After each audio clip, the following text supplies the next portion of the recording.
নমস্কার। গুরুবার্তা চ্যানেলে সকলকে জানাই আমার ভালোবাসা ও আশীর্বাদ।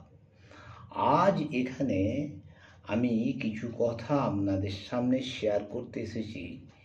যেমন ধরুন, এই আমি নিয়ে কিছু কথা আমি আপনাদের সামনে উপস্থাপিত করতে এসেছি।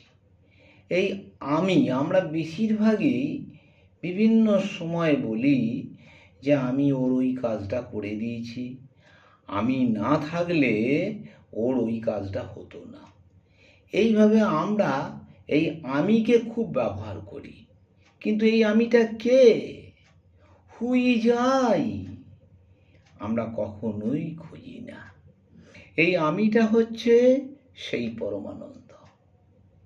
এবারে সেই আমিকে কেউ মা কালী বলতে পারেন, সেই আমিকে কেউ গুরুদেবও বলতে পারেন। তা সেই আমিটাই হচ্ছে পরমানন্দ, সকলের ভিতর দিয়ে আমি হয়ে ঘুরে ঘুরে বেড়াচ্ছেন। যেমন ঠাকুর শ্রীরামকৃষ্ণ পরমহংসদেব, ওনাকে আমরা ঠাকুর বাবা বলি, সকলেই ওনাকে ঠাকুর বাবা বলেই ডাকেন। তা ঠাকুর বাবা বলেছিলেন কি, যে আমি জলে চিনি হয়ে আছি।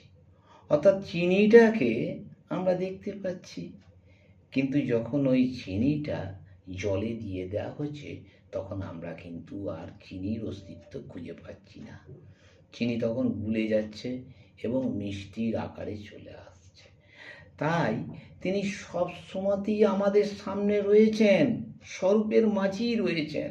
যেমন চিনিটা আমরা দেখতে পাচ্ছি, আবার যখন চিনিটা গুলে দিচ্ছি, তখন স্বরূপের মাঝেই তিনি অরূপ হয়ে যাচ্ছেন, অর্থাৎ জলে গুলে যাচ্ছেন। তাই তেনাকে আগে জানতে হবে যে এই আমি কে। তাই জন্য আমি বলবো যে আপনারা এই আমিটার একটু মূল্যায়ন করে দেখুন তো, যে এই আমিটাকে। কাউকে যদি বলি যে আপনি এই আমিকে একটু খুঁজুন, তখন সেই ভদ্রলোক উত্তরে বলবেন যে আমি আবার কে, আমি হচ্ছি বিমল। তাই এটা তো উত্তর নয়। আমি হচ্ছে সেই আমি, যে আমি পরমানন্দ, পরমেশ্বর, সবার ভিতর দিয়ে ঘুরে ঘুরে বেড়াচ্ছেন, অথচ নিজেকে ধরা দিচ্ছেন না। আমিটা হচ্ছে সেই আমি। যখন আমি নিজেকে মূল্যায়ন করব, তখন আমি বুঝতে পারবো আমি হচ্ছি সেই পরমেশ্বর আমির দাস আমি। সুতরাং সবসময় আমিকে বেশি জোর দেবেন না, তাহলে কিন্তু অনেক সময় আমি রূপ অহংকার চলে আসবে। তাহলে তখন ওই আসল আমি, যিনি পরমেশ্বর, তেনাকে আপনি বুঝতে পারবেন না। এবারে প্রতিদিন যদি আপনি নিজেকে খোঁজার চেষ্টা করেন গুরুদেবকে সামনে রেখে, তাহলে গুরুদেবই আপনাকে ঠিক বুঝিয়ে দেবেন তিনি আমি রূপেই সদানন্দময়। যাই হোক, বিশেষ আর কিছু আপনাদের সামনে আমি বললাম না। আপনারা সকলে ভালো থাকুন।